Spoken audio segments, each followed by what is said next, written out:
live. Welcome, everyone. This is the sixth session of our book club. Tonight, we're going to be talking about separation of powers and finishing up in Federalist 51, a wrap-up of what we've gone through before. I'm dealing with some sinus congestion, so if it happens that I go into a coughing or a sneezing fit, our director, Brahm, will give a full screen to whatever questions up at the point, and he'll mute me while I deal with that, and I'll be back very shortly. Hopefully it won't happen, but it may happen. Okay, because we have so much this evening, we don't have any student questions, but I do have one question from a live audience participant that was actually very helpful in one point in terms of what we want to do tonight. So this is from Jeffrey. He talks about my bringing up the Calvinist and the influence and the Mayflower Compact. So he asked about whether there are any particular books, and I give him several books from my former colleague at LSU, a political scientist named Ellis Sandoz. We've sent Jeffrey the list. If you would like the list and don't have time to copy it down, email us, and my student, young lawyer's assistant, will email you back as he deals with generally anything on the comment line. The other point that is made is this point down here. Can it be found with comparable or greater validity in any other representative democracies in history? You know, he mentions the Roman Republic. The Roman Republic certainly had its own gods, and that was an important element as far as Cicero was concerned. Later, there was the Holy Roman Empire, which was initially completely Catholic, and then after the Martin Luther King posted his thesis, we got into religious wars in Europe. Why is this important for tonight? Because the religious wars are ended basically by the Treaty of Westphalia in 1648. And that gave to the different countries complete sovereignty. That's the beginning, really, of what we know as the nation state. But it also gave to the prince in each of those countries the absolute power to determine the religion of his subjects. Now that affects Madison a great deal.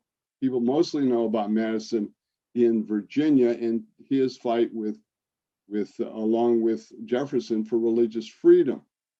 But Madison, we'll see again, in dealing with the nation as a whole, is talking about multiplicity of sects and competition among them. So we go off right away to Federalist 47. And the first slide here, the objection to the Constitution violates the principle of separation of powers. One of the principal objections inculcated by the more respectable adversaries in the Constitution, this is how he gets certain digs in. He recognizes different levels of argument. Is its supposed violation of the political maxim that the legislative, executive, and judiciary departments ought to be separate and distinct.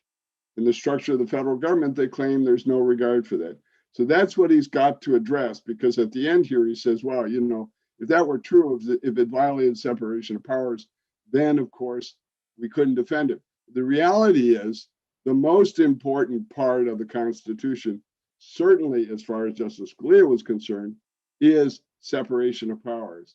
So over 29 years, I had the privilege of teaching with Justice Scalia roughly every 2 years. And in all of those sessions, except the first, the course was on separation of powers. So let's go to the next slide.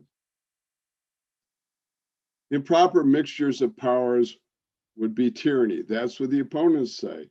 The accumulation of all powers in the same hands, whether of one, the few, and the many, whether hereditary, self-appointed, or elected, may justly be pronounced the very definition of tyranny. Where does this come from? Next slide. Once again, we see Montesquieu. Now, think about it. Montesquieu was the oracle, the great oracle, the celebrated oracle, he calls him, on federalism. And both the anti-federalists claimed him, and the Federalists at least used him against the anti-federalists in arguing the point about a confederal republic. But Montesquieu used the British Constitution as his model. He says what Homer has been to the didactic writers of epic poetry. Here's the problem. Britain has never had separation of powers. What they have is separation of function, and that's different. And yet, apparently, he didn't fully understand it because he's basically the one that is articulating. He's not the first one.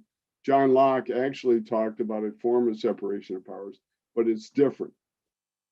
On the slightest view of the British Constitution, we must perceive that the legislative, executive, and judiciary departments are by no means totally separate and distinct from each other. Now, when we go later, what we're going to see is there is another issue regarding the British Constitution and a resulting confusion in this country on not understanding enough about the British Constitution to realize how different we are. Next. Okay, Montesquieu allowed each department to have a partial agency. He did not mean that the departments ought to have no partial agency in or no control of the acts of the others. His meaning, as his own words import, and still more conclusively, as illustrated by the example in his eye, England, can amount to no more than this, that where the whole power of one department is exercised by the same hands, which possess the whole power of another department, the fundamental principles of free constitution are subverted. Next slide. No state keeps departments completely separate. What Madison is pointing to is that you look around the different states, none of them do it. None of them. If we look around, there's not a single instance. New Hampshire, whose constitution was the last formed, seems to have been most fully aware of the impossibility and inexpediency of avoiding any mixtures whatever of these departments, as separate and independent of such each other as the nature of free government will admit. That's the problem. Next slide. The Constitution, this Constitution, is consistent with Montesquieu and the Massachusetts Constitution. What's interesting about that is Justice Scalia in our seminars would always quote this from the Massachusetts Constitution, that the legislative department shall never exercise the executive and the judicial powers, or either of them the executive shall never exercise the legislative and judicial powers, or either of them the judicial shall never exercise the legislative and executive powers of either. But no, in our Constitution, the term separation of powers doesn't appear. Now, for a textualist originalist, that might seem to be a problem. But as Justice Scalia always pointed out, the first few words of each of the three articles designates that that department has the power named legislative, executive, and judicial. Well, why didn't they just say separation of powers? Well, for one thing, it meant different things. It meant different things both in theory and in practice. And the point was that in practice, it wasn't working out well according to the theory. So what's going to happen is that the new model of separation of powers is both a mix of some of Montesquieu's insights, but a tweaking based on the experiences that they've observed in the states. This declaration corresponds precisely with the doctrine of Montesquieu as it has been explained and is not in a single point violated by the plan of the convention. It goes no further than to prohibit any one of the entire departments from exercising the powers of any other department. But this is not far enough. The reality is that Montesquieu was writing a theory. He wasn't actually forming a government. And the devil is in the details, as they found out. And the theory by itself was insufficient. Next slide. We're going to Federalist 48, and I have a different type of slide coming up. So is the solution to be found in, quote, checks and balances? Checks and balances does not appear in the Constitution, except it's in the Constitution at all. And it doesn't appear in the Federalist Papers, except in Federalist 9. And when we went over that, it was among the new inventions or discoveries that Hamilton is talking about. And what he says are legislative checks and balances. Why? Listen to this from the famed great constitutional historian Forrest McDonald. Many American patriots became disillusioned with the idea of checks and balances by reading a single grand polemical tract, Thomas Paine's Common Sense. After Paine's onslaught, Americans tended by and large to embrace the doctrine of separation of powers rather than the idea of checks and balances. Why? Checks and balances, which had characterized European governments based on Aristotelian principles, also were grounded in England in class. What do I mean? There is the monarch. It's an hereditary monarchy. It was an hereditary aristocracy, the House of Lords. The House of Commons, remember, the Commons were not citizens. They were subjects of the king. They had a voice, but the whole idea was the three different institutions, the king, the one, the lords, the few, and the commons, the many, would contradict or conflict with each other and balance each other because they represented different viewpoints and different statuses in society and different economic situations. The whole point about the United States is there is no more hereditary monarchy. There is no more hereditary aristocracy. So we're dealing with some of the same concepts, but we do a complete new arrangement based on separation of powers rather than checks and balances. Well, what about gridlock? If you watch the 7-minute piece by Justice Scalia when he was at the Senate hearing back in 2011, he cheers gridlock. The one thing he doesn't do sometimes is to distinguish two types of gridlock. Separation of powers, we're going to see, deliberately structures a slowing down of the process, not to stop it, but to force a consensus where not just a simple majority, but an overwhelming consensus is satisfied with the legislation. That's how we've had political peace largely in this country until relatively recently, when we've largely abandoned these kinds of notions. There is a separate gridlock that is produced in the administrative state, where unelected officials end up not just writing rules that do Congress's job, but, quote, calling for comments as if somehow those comments matter. Sometimes they do in industry cases, but on more sensitive matters, the ideologues, whoever they are in the administration, have decided what the result is going to be. They've moved self-government into the agencies with a fig leaf of self-government. It's not self-government at all. Next slide. Okay, so we're going into 48. Separation of powers in practice requires some blending of powers. Okay, he's already established that you don't have to have a pure form. Some blending is necessary.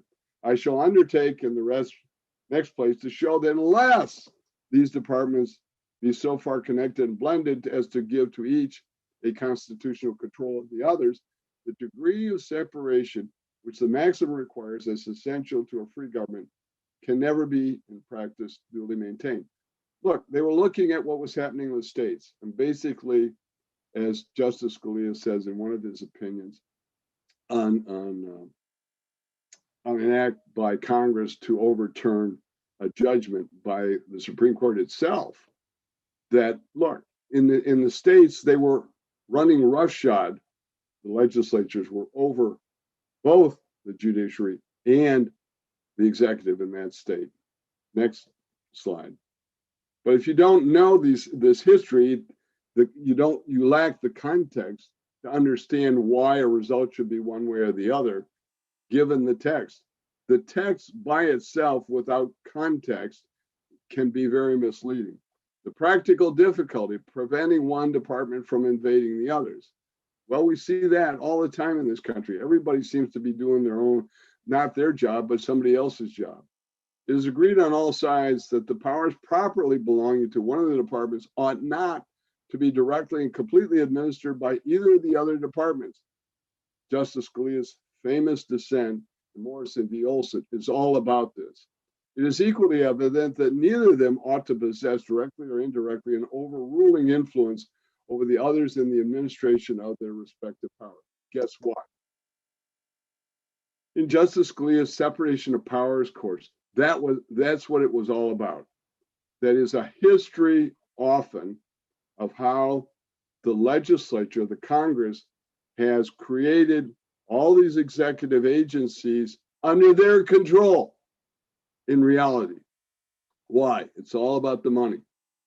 It's all about the money. More about that later. After discriminating, therefore, in theory, the several classes of powers as they can in their nature be legislative, executive, or judiciary, the next and the most difficult task is to provide some practical security for each against the invasion of the others. What this security ought to be is the great problem to be solved. We solved it.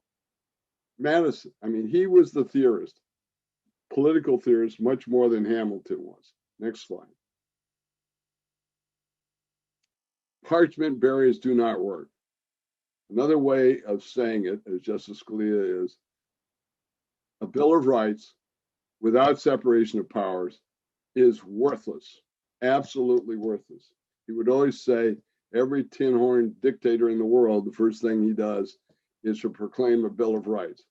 And then he would go through the beautiful Bill of Rights written out by the USSR or Iran, much better on paper than that of the US.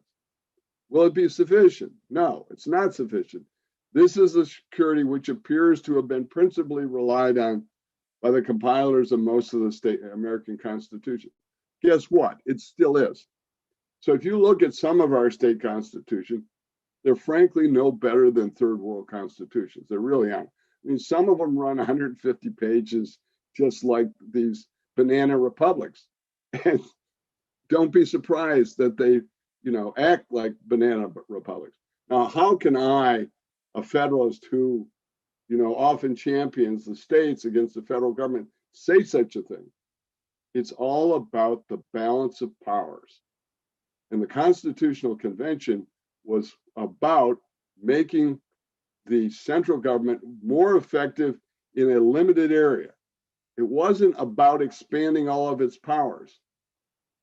What you have at the state, and they understood it, they had to put limitations on the state. I often say that after working in a state legislature, as I have on occasion, it makes it very difficult sometimes to defend federalism when you see the idiocy that often goes on. But look, we've got 50 different jurisdictions and they can compete with each other to be either better or worse.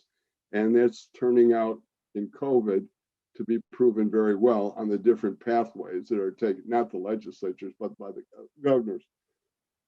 But experience assures us that these are greatly overrated. Down at the bottom, the legislative department is everywhere, extending the sphere of its activity and drawing all power into its impetuous vortex. That was the favorite phrase of Justice Scalia in the whole of the Federalists. He would say it in a really deep intoned voice, full of mockery. Well, wait a minute. I thought he was always for deferring to the legislature, where it should be. Well, yes, that's the whole point. The judiciary should defer to the legislature. They can do what they can do as long as it's constitutional. Next slide. The danger from the legislative branch. Madison being very, very delicate and polite here.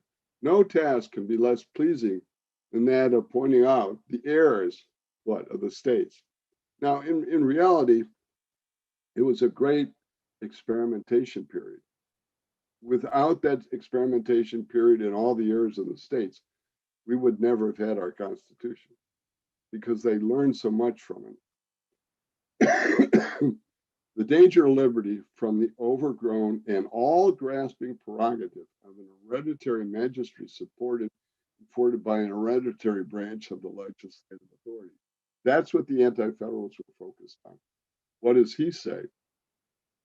They seem never to have realized or recollected the danger from legislative usurpations, which by assembling all power in the same hands must lead to the same tyranny as is threatened by executive usurpations. Next slide.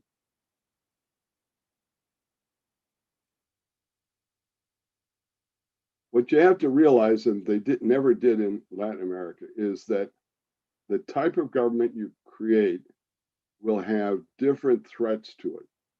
And what he's going to say is that in a legislative department, in a republic like ours, the legislative is the greatest danger. Now that goes against what a lot of conservatives believe. You can believe that things should be handled by the legislature, but as Madison's going to say, you better keep a close watch on them.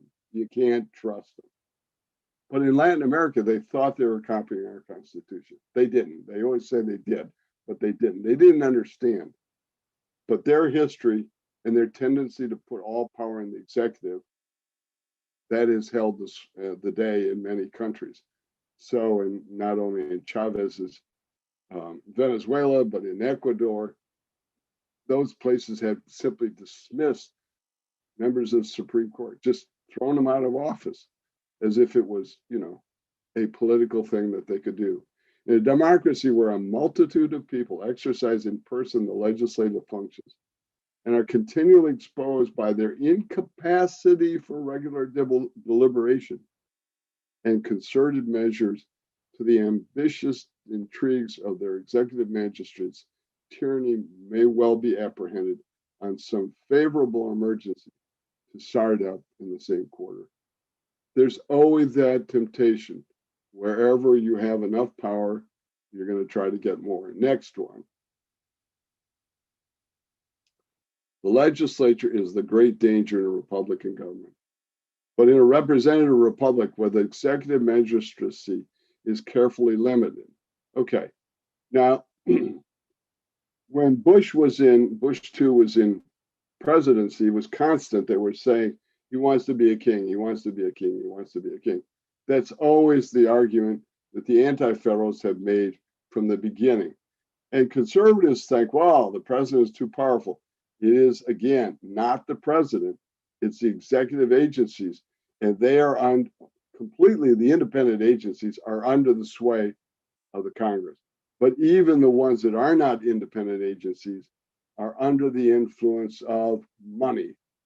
The legislative power is exercised by an assembly, which is inspired by a supposed influence over the people, with an intrepid confidence in its own strength, which is sufficiently numerous to feel all the passions which actuate a multitude, yet not so numerous as to be incapable of pursuing the objects of the passions by means which reason prescribes. It is against the enterprising ambition of this department that the people ought to indulge all their jealousy and exhaust all precautions. And when we take up the House next time, you're going to see we have it. Next one. The reasons the legislator is the most powerful in a Republican government. The legislative power derives its superiority, its constitutional powers being at once more extensive, and this is important, less susceptible of precise limits. That's key. It can, with greater facility, mask under complicated and indirect measures the encroachment which it makes on the coordinate departments. This is this was what Justice Scalia was talking about in his course all the time. But think about this. Remember when John Kerry said, and others would have said the same thing, I voted for it before I voted against it. In the Obamacare bill, a bunch of Democrats voted for the key procedural maneuver, but then voted substantively against the bill at a point where that vote meant nothing. In other words, members of Congress in both parties are quite adept at playing the public for fools. And that's what goes on. It is not infrequently a question of real nicety in legislative bodies whether the operation of a particular measure will not extend beyond its legislative sphere. I had the experience about a year, maybe it's 2 years ago, when a staff member in the House called me on something and was asking me to interpret or tell them about a certain rule they had. And I said, well, in this rule, it says you have to do X. Oh, he said, well, we don't do that. I mean, we never really read the rule. Okay. I mean, that you can't make this stuff up. Anybody who's worked around there knows this. On the other side, the executive power being restrained within a narrower compass and being more simple in its nature, and the judiciary being described by landmarks still less uncertain, projects of usurpation by either of these would immediately betray and defeat themselves. Now you're going to say, well, wait a minute, how's the judiciary getting away with everything? Talk about this when we get to the judiciary. Too many members of Congress like it just well. They like it that way. It allows them to draft very broad, ambiguous statutes without having to offend anybody, kick it over to the courts, and then when a result comes out that some of their constituents do not like, say, well, you know, it's the court's fault. No, it's not the court's fault. It's your fault. You didn't draft the statute properly. You deliberately didn't do it that way. Next. Of course, if they drafted statutes properly, it takes a long time. The power of the person, this is the key one I've already mentioned. A prevailing influence or the pecuniary rewards of those who fill the other departments. A dependence is thus created in the latter, which gives still greater facility to the encroachments of the former. During the Reagan administration, it came out after a while that in one part of the Justice Department, 300 people who had been fired had been hired back. And when the acting head of that department was asked why he did that, he said, well, you know, we thought you just wanted to have a show of the numbers being reduced. So we hired him back as temporaries because after all, we had the money and we knew that Congress wanted us to spend the money. And then the reality is everybody spends whatever money they have before the end of the budget year. Otherwise, it has to go back to Congress. Why do we let them do that? You wonder how the monies keep going up and up that we need? Next slide. Experience of the states shows parchment barriers are not sufficient. Virginia made this great statement about separating, but as Madison said, but no barrier was provided between these several departments. Next slide.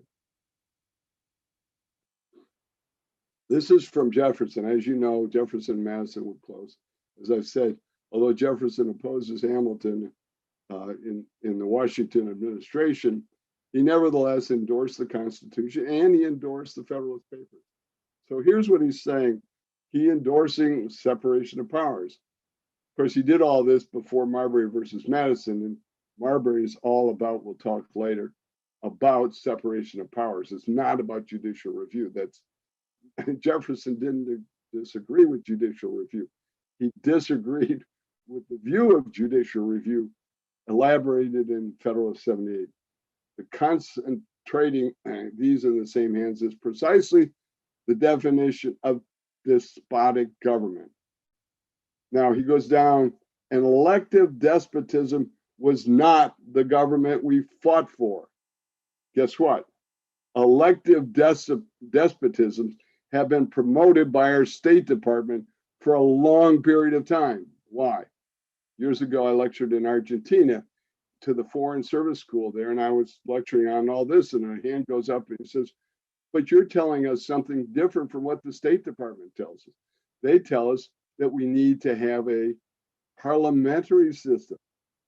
Well, for years, the State Department has been dominated by progressive thought, and they really do not like our Constitution.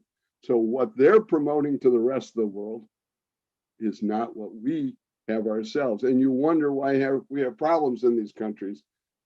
Many of those problems we've made through our government our own problems. Next slide. He gives the example of Pennsylvania. Get this one.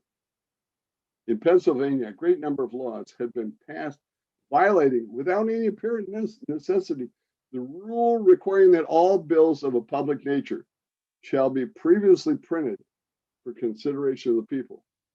Now, what does this Congress do and the last Congress do? First of all, for many Congresses, as we've mentioned before, they draft 1,000, 2,000-page bills. They give you 3 days to read it. That is, if you're in the Congress. Well, when does the public get to read this? Where is the notion that the public ought to be able to read the bills? Well, if they actually had to write shorter bills and competent bills, and they couldn't kick it over to the executive agencies, there would be time for those bills to be public. But who now knows about the bills? Those who have the money as a group to have lobbying in Washington, they know about the bills. They work on the bills ahead of time. That's why many of the American people feel that they lack self-government. They do. It is a lack of self-government. The way we are operating now is in such violation of what the Constitution created that it's hard to imagine. Next. The conclusion is that parchment barriers are not sufficient protection. The mere demarcation on parchment doesn't do anything. That's what he's saying. That is why later the Federalist opposes the Bill of Rights. And yet, when you ask most Americans, what's the most important part of the Constitution?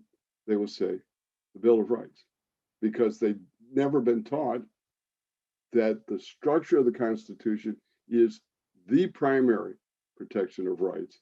As Justice Scalia would say, the Bill of Rights is the icing on the cake. But without the cake, you don't have much to eat. Next slide. Okay. Going into Federalist 51, this is the wrap-up, but there's going to be a tie-in to separation of powers and human nature that's very important. And then he'll remind us about Federalist 10.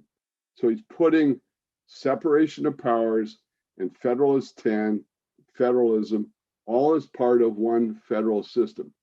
In the US, when you refer to federalism, as I mentioned earlier, it's not just about vertical federalism. It is the whole system together of how the federalism and the separation of powers elements work together as a new form of compound federal republic. First slide.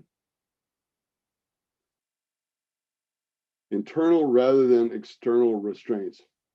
This is going to relate to what I said at the beginning in regard to Jeffrey's question. To what expedition shall we finally resort for maintaining in practice the necessary partition of power among the several departments?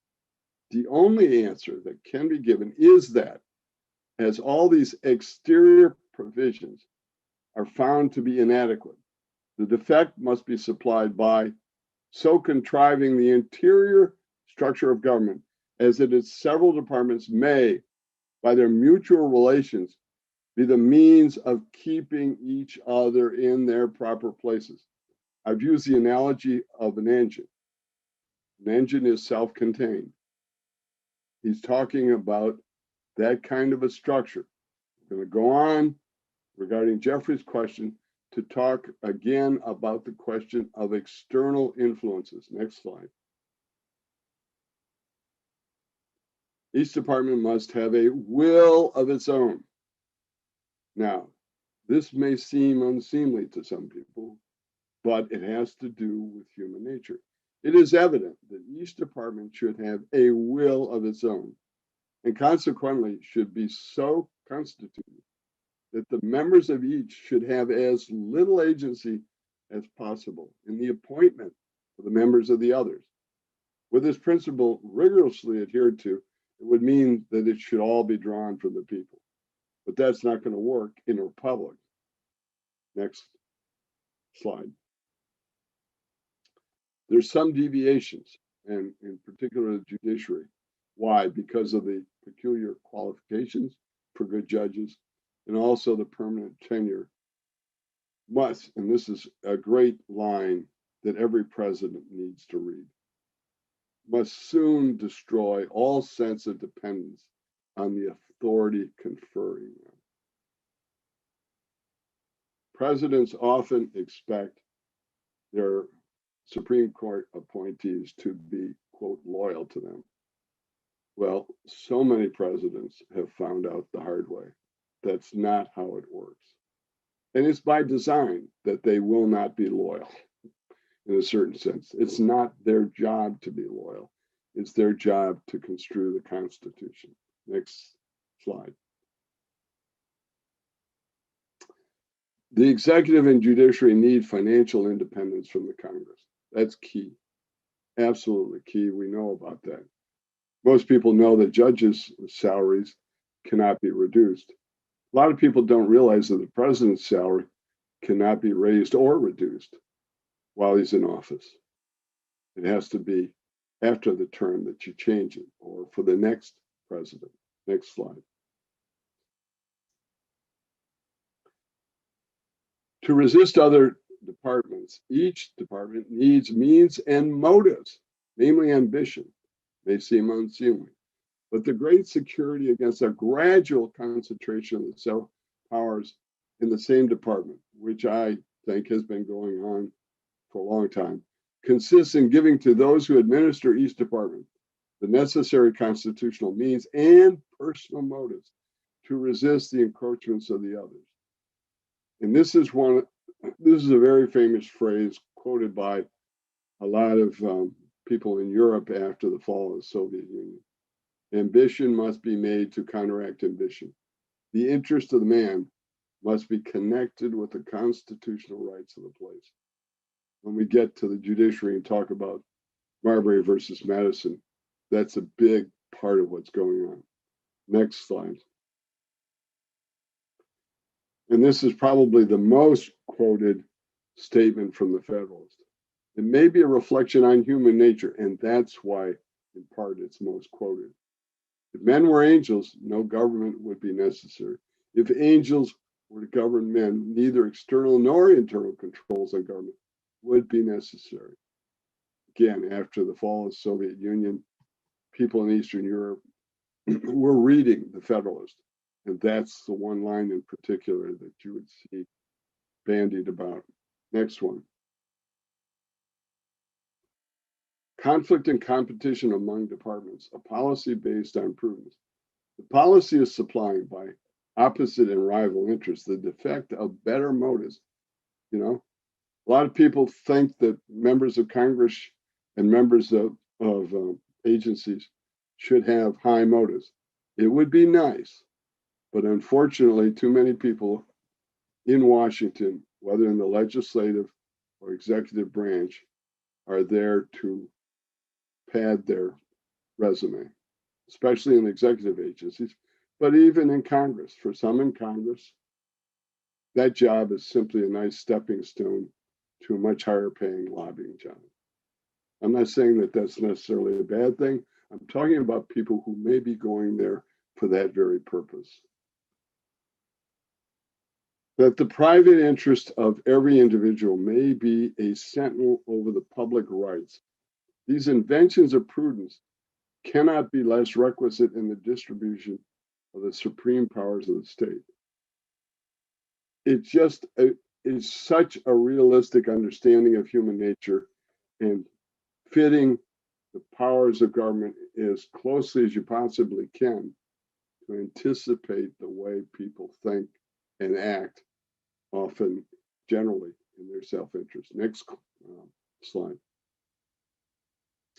Republican government, the legislative branch is the strongest, therefore divided. We've already established it's the strongest. And that's why he says you can't give to each department an equal power of defense. The Congress needs no defense powers. It's got more powers than it needs. In fact, it doesn't use much of its power, namely its power to legislate. In Republican government, the legislative authority necessarily dominates. The remedy is to divide the legislature into different branches. Often, the media will say, when somebody is elected president and the same party controls both houses, they say, well, now there's a mandate and there won't be gridlock. That's nonsense. I mean, the whole point is, even in the same party, when they control it, there are differences. They don't necessarily get along. The House and the Senate don't necessarily get along under the same party leadership. By different modes of election, that's key, and different principles of action, as little connected with each other as the nature of their common functions and their common dependence on society will admit. They want it to be difficult to get legislation through the Congress. That's why you have two houses and why they operate very differently. I mean, we know that the Senate is considered elite, supposedly the most exclusive club in the world. I think it's not quite living up to some of its past history, but certainly at one point it was. Think about the fact that in the 1830s, another Frenchman, Tocqueville, coming to the United States, observed that while those in the House were rather mediocre, those in the Senate were statesmen of equal rank of the best in Europe. That's an amazing statement after only 50 years under a constitutional government. By different modes of election, etc. This was completely thought out.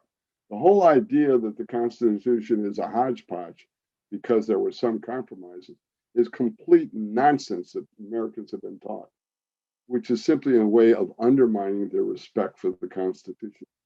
Next slide. The advantages of qualified veto. There was a debate in the Constitutional Convention about whether the president should have a complete veto or not. He didn't get a complete veto. And the advantages are going to be explained by Madison here. And it's whether they thought about it ahead of time exactly.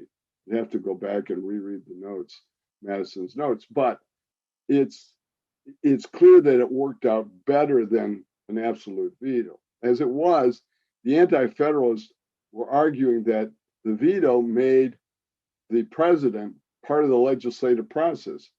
And the defense to that is, well, yes, the president needs a weapon against the Congress, and the veto is it. But people know that the veto game is a game of chicken in a certain sense. That is, the president can threaten a veto, but whether the threat is taken seriously depends on, one, how hard members of the Congress really want to fight, and two, whether they have the votes. But notice this down at the bottom. May not the defect of an absolute negative be supplied by some qualified connection between the weaker department, who's the weaker department? That's the president. And the weaker branch of the stronger department. What's that? That's the Senate, by which the latter may be led to support the constitutional rights of the former.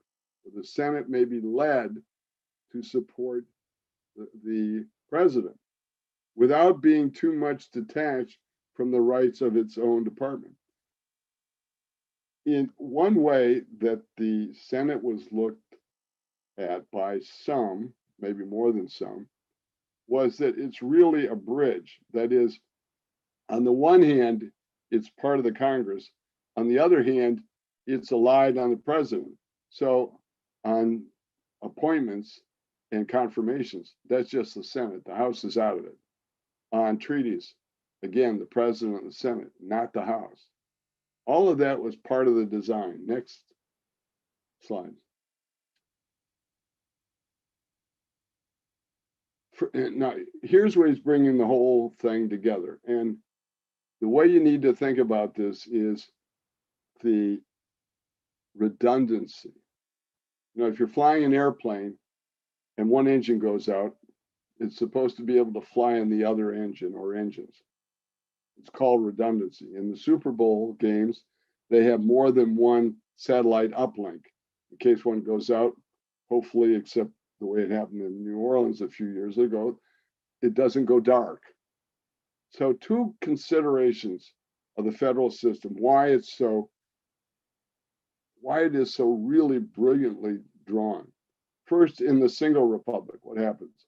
All powers in one. At best, what you can do is have separation of powers. If you have a well-calculated separation of powers, you have some degree of freedom. But in the compound republic of America, the power surrendered by the people is first divided between the two distinct governments, and then the portion allotted to each subdivided among distinct and separate governments. Hence, you have a double security, that is, redundancy, arises to the rights of the people. The different governments will control each other at the same time that each can be controlled by itself. Although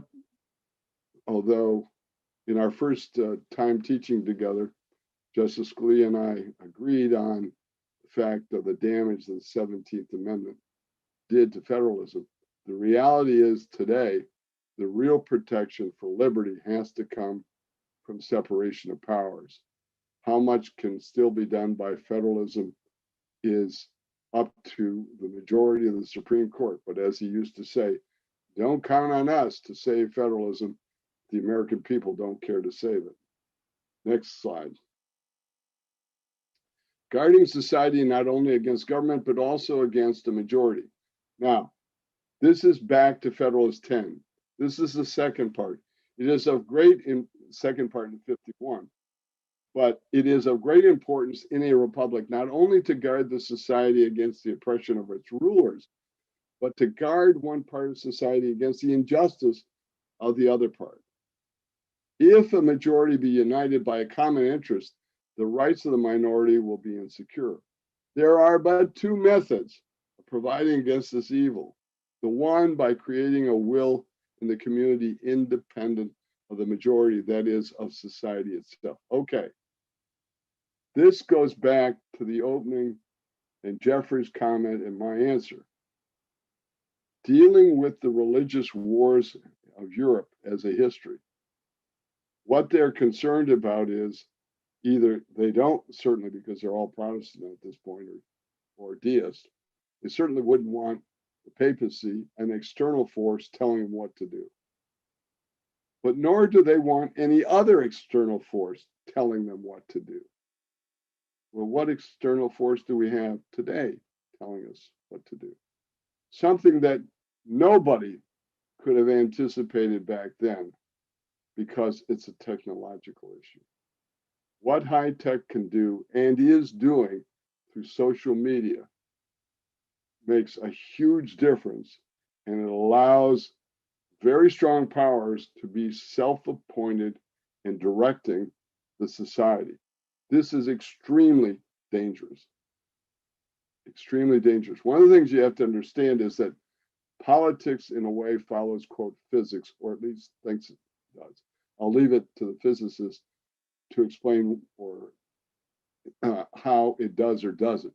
In any event, they thought they were following a Newtonian idea of physics. We have gone beyond that in many respects. Now, that's different from the progressive notion. Progressive notion is all about an evolving human nature. Nobody denies that technology is going to change over time. That's fine. We have to deal with it. Our Constitution has been able to deal with most of it, but the new power of technology is a great challenge to our constitutional structure. Next slide. The choice and authority independent of society or pluralism. So I've just gone I've underlined self-appointed authority. Who appointed the social media companies to decide who can be heard and who can't be heard? When our whole structure of government depends on everyone who wants to be heard being heard. And controlling information is so inconsistent with the Constitution. They thought they had gotten away from that, and we had been away from it for over 2 centuries. And that is the second method will be exemplified in the Federal Republic of the United States, which is the pluralism of sects and opinions and parties and factions. Next slide. Security for civil and religious rights must be the same. Notice, again, as in 10, he's putting those two things together. Why? The history of religious wars in Europe. The degree of security in both cases will depend on the number of interests and sects, and this may be presumed to depend on the extent of country and the number of comprehended under the same government. The whole idea that a certain set of opinions are acceptable and another set of opinions are not acceptable undermines this whole notion. Next slide. Justice through a properly formed federal system. A lot of people think, this was just a bunch of white males getting together to create a constitution for their own benefit. That's complete nonsense. They were going to do that, they wouldn't have had a federal system. You could say, well, they couldn't get it passed, but there were other things that they could have done. But the fact was, it was a convention instead, as in some countries, the legislature doing it in its own self-interest. The view of the subject must particularly be recommended a proper federal system. And he goes through all of what we've already talked about. Justice is the end of government. It is the end of civil society. It ever has been and ever will be pursued until it's obtained, or until liberty be lost in the pursuit. As Reagan used to say, freedom is only one generation from being lost. Each generation has to renew that. And it's ultimately the education system where we're failing and seeing, apparently, a young generation that thinks that there's nothing wrong with socialism, which was described Federalist 10 as, quote, wicked, and certainly inconsistent with the Constitution. Next slide. Protecting all factions. It's not going to be just unless it does. But what are legitimate factions? The society on the forms which the stronger faction can readily unite and oppress the weaker. Anarchy may as truly be said to reign as in a state of nature, where the weaker individual is not secured against the violence of the stronger. And that's why under contract theory, state of nature contract theory, people simply go into, under Hobbes's view, what could be a very totalitarian regime simply to protect themselves. But so in the former state, will the most powerful factions or parties gradually induced by a like motive to wish for a government which will protect all parties, the weaker as well as the more powerful. Again, a series of points that Madison is making, that this is about protecting your different viewpoints, your different groupings in one society. Next slide. The extended republic will cause coalitions to produce justice. We're going to be going through the Congress in the next 2 sessions, and the way it's set up is to make, as Madison said, it difficult to pass legislation. And he recognized that some good legislation would fail to pass, but it was more important to block bad legislation. And the idea that Congress does nothing often, which it does, but is not necessarily the ideal. That is, if Congress passes a few good bills, one that members of Congress actually read and craft, then we'd be way ahead of the game. So much of what Congress does, it doesn't have the power to do in the first place. But courts, for over 70 years, have been unwilling, except in a few instances, to say that what Congress has done is unconstitutional. There must be less pretext also to provide for the security of the former by introducing into the government a will not dependent on the latter, or in other words, a will independent of society itself. Again, we'll see what happens regarding social media. Next slide. The large republic is more capable of self-government. This was counterintuitive at the time. They thought that self-government was only possible in the small republic, as we've said several times. That the larger the society, provided it lie within a practicable sphere, the more capable it will be of self-government. And happily for the Republican cause, the practicable sphere may be carried to a very large extent by judicious modification and mixture of the federal principle. Done fairly well over 200 plus years. Some argue that we're too big. Some argue that we should be broken up. But if we would simply get back to much of what the framers' viewpoint was, we could deal with many of the problems in a much better way. But again, it would require that Congress do more work, but enact fewer laws. Next. Okay, so we've got about just a couple of minutes here. And at the beginning of Federalist 10, I gave a brief mention of the outline. And now that we're ending at 51 with the general part, we'll go to the specific part. I'll go through the outline just briefly. Again, let's go, next slide. So the purpose of government is to protect liberty. This is 1 in 51. We've gone over that. I'm not going to spend time on this slide. I showed it before and we've just gone through it. Next slide. Okay, this one we didn't go through before, but we've talked about federalism, Federalist 39, and the important parts of Federalist 23. A government must act directly on individuals, not on state governments. The limited number of powers given to the federal government are the means necessary without limit to achieve the principal purposes of the Union. That doesn't mean there's no limit to its power.